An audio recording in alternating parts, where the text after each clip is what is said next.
Janet Jackson giving her first interview since her brother Michael's death in late June. She is ready to share some touching memories of Michael and talk about his legacy and how she's been coping with the loss of her big brother. How well is Janet Jackson doing? How candid was she, and how has she been coping with the loss of her big brother?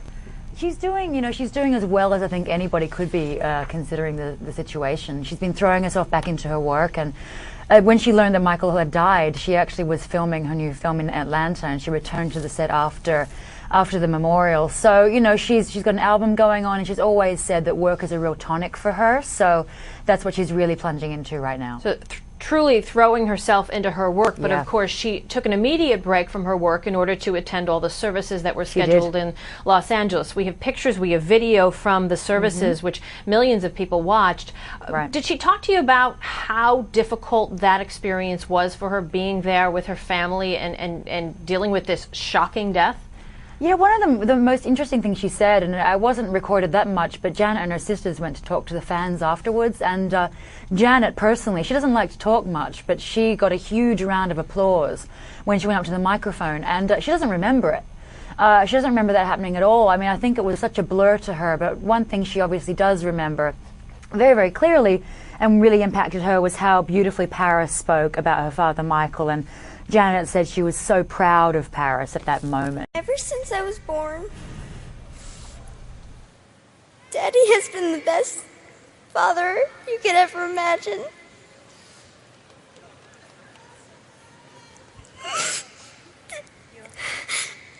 I just wanted to say I love him so much.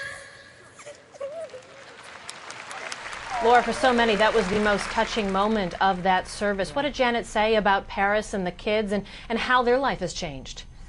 Well, she said again, the Paris and the kids are all incredibly smart and together, and what is really providing solace to them is the family around them. There's a huge amount of Jackson cousins, and she said the family love will really keep them going. She'd actually seen the kids 2 days before I saw her in Los Angeles, so she's really focusing on spending a lot of time with them, and she said they're going to be just fine.